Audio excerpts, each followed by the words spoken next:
মুসা আলাইহিস সালাম তাই করে দেখতেছে এই কোনটা গুনাহগার, কোনটা আর কি দিকে কেউ ওঠে না। ঘন্টার পর ঘন্টা চলে যায়, মজলিস থেকে কেউ ওঠে না। এমন সময় কতক্ষণ পর আকাশ থেকে আসমান থেকে মুষলধারে বৃষ্টি পড়া শুরু হয়ে গেল।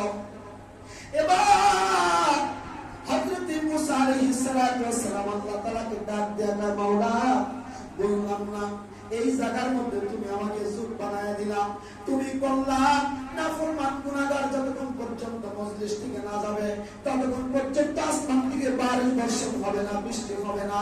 আমি তো এলান করে দিলাম, একজন মানুষ আসলো না, তোমার আসমান থেকে বারিশ বর্ষণ করে দিলাম। আল্লাহ এই জায়গার মধ্যে আমার উম্মতের কাছে ছোট বানায় দিলাম। বুঝলাম না আল্লাহ গো, তুমি কার কারণে বৃষ্টি দিলা, ওই লোকটাকে একটু আমাদের দেখাইয়া দেবানি। এবার আল্লাহ তাআলা পয়গম্বর মুসা আলাইহিস সালামকে ডাক দেয়া, ও পয়গম্বর মুসা, যার জন্য বৃষ্টি বন্ধ করে রাখছিলাম আমার ওই বান্দার কারণে আবার আমি জমিনের মধ্যে বৃষ্টি নাযিল করে দিছি। সুবহানাল্লাহ। যার জন্য বৃষ্টি বন্ধ তার জন্য আবার সমাজের মধ্যে আমি আল্লাহ তাআলা দেশের মধ্যে, রাষ্ট্রের মধ্যে, সমাজের মধ্যে, জমিনের মধ্যে বৃষ্টি নাযিল করে দিছি। সুবহানাল্লাহ। এবার পয়গম্বর মুসা ডাক দেয়া, আল্লাহ বুঝলাম না ওই লোকটাকে, তুমি আমাকে একটু নজরে দেখা দিবানি ওই ভাগ্যবান লোকটাকে। আর এত গুনাহগার গুনাহ করার পরে তার কারণে অল্প সময় মধ্যে আবার জমিনের মধ্যে বৃষ্টি দিলার কারণটা কি? পয়গম্বর মুসাকে আল্লাহ তাআলা জানায় দেয়, নানি আমার পয়গম্বর মুসা শোনো, ওই লোকটাকে যখন তুমি এলান করে দিলা সমাজ থেকে বের হয়ে যাওয়ার জন্য, তখন লোকটা জমিনের দিকে নজর করে, একবার আসমানের দিকে নজর করে, আমার কুদরতের দিকে তাকায়, আমার পরত্বের দিকে তাকায়, আমার মহত্বের দিকে তাকায়, আশপাশের মানুষের দিকে তাকায়, কেউ দেখা ফেলবেনি।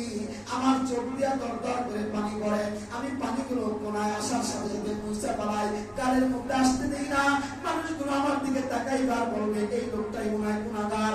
আমি কান্না করে তোমার কাছে মাপ চাই নাই, আমার কাছে মাপ চাই নাই। লোকটা দিলে দিলে আল্লাহর কাছে, আমি মাওলার কাছে তওবা করে নিয়েছে আর বলছে, আল্লাহ 40 বছর যাবত আমি গুনাহ করেছি, এই গুনাহগুলো তুমি গোপন রাখছো, দুনিয়ার কোনো মানুষকে জানাইতে দাও নাই। আজকে যদি তুমি আমাকে সমাজ থেকে বের করায়া আমাকে সমাজের মানুষের কাছে গুনাহগার বলে পরিচিত করায়া দাও, মাওলা আমার কি লজ্জা লাগবে না, আমার কি শরম লাগবে না? এটা কি তুমি চাওনি তোমার বান্দার লজ্জা পাক, শরম পাক? মাওলা 40 বছরের গুনার জন্য আমি তোমার কাছে খাঁটি দিলে তওবা করে নিলাম। ও মালিক, আর কোনদিন গুনাহ করব না, আর কোনদিন গুনাহ করব না। তুমি আমাকে লজ্জা দিও না, তুমি মানুষের চোখে আমাকে গুনাহগার বানায়া দিও না। মালিক রে, আর কোনদিন গুনাহ করব না, তোমার কাছে মাপ চাই। আমার রাসূল বলেন, কালান নবী সাল্লাল্লাহু তাআলা আলাইহি ওয়াসাল্লাম, আত-তাইবু হাবিবুল্লাহ। কালান নবী সাল্লাল্লাহু আলাইহি ওয়াসাল্লাম, আত-তাইবু মিনাজ যামবি কামান লা যামবা লাহু। যে ব্যক্তি খাঁটি দিলে মাওলার কাছে তওবা করে, ওই লোকটাকে আল্লাহ তাআলা এমন নিষ্পাপ বানায় দেন।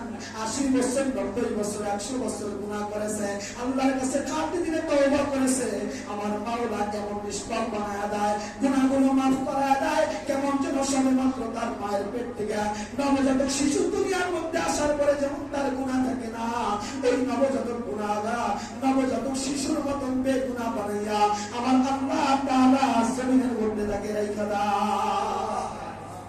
অর্থাৎ এই গুনাহগার বান্দা যখন আল্লাহর কাছে মাপ চায়, রব্বুল আলামিন গুনাহগুলো এমন ভাবে মাফ করে দেয়, নবজাতক শিশুদের কোনো গুনাহ থাকে না, এই গুনাহগার বান্দার কোনো গুনাহ থাকে না, আল্লাহ একেবারে নিষ্পাপ বানায় দেয়। সুবহানাল্লাহ। এরপরে নবীজি বলেন, আত-তাইবু হাবিবুল্লাহ, শুধু গুনাহ মাফ করে দেই নাই, আমার এই বান্দাটাকে আমার বন্ধু বানায়া, আমার আপন করে, আমার কুদরতি কোলের মধ্যে জায়গা বানায় দিলাম।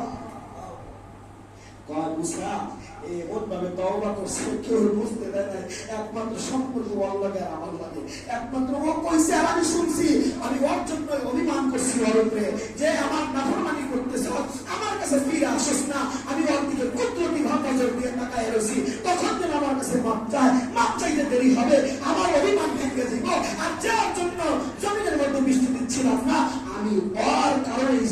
রহমতে বৃষ্টি দিয়ে দিব। সুবহানাল্লাহ। এমন গুনাহগার বান্দা আমাদের সমাজে আছে, একজন না দুইজন, অভাব নাই। ইমাম সাহেব ঠিক না বেশি, সবাই আমরা গুনাহগার। উত্তম গুনাহগার হলো ওই ব্যক্তি যে গুনাহ করার পরে আল্লাহর কাছে অনুতপ্ত হয়, খাঁটি দিলে তওবা করে, এই হলো উত্তম গুনাহগার। ঠিক না বেশি? আর যে গুনাহ করে মাপ চায় আল্লাহর বন্ধু হয়ে যায়। ঠিক না বেশি? আমরা তো সবাই গুনাহ কম বেশি করে ফেলেছি। এখন উচিত হলো প্রত্যেকেরই আমাদের পিছনের গুনার জন্য খাঁটি দিলে মাওলার কাছে তওবা করা। আল্লাহ, আমার কারণে বৃষ্টি হয় না, আমার কারণে আযাব হইতেছে, আমার কারণে বিপদ হইতেছে, আল্লাহ মেহেরবানি করে তুমি আমাকে আমার কারণে আমারে মাফ করায়া সমাজের মধ্যে শান্তি নাযিল করে দাও। ঠিক না বেশি?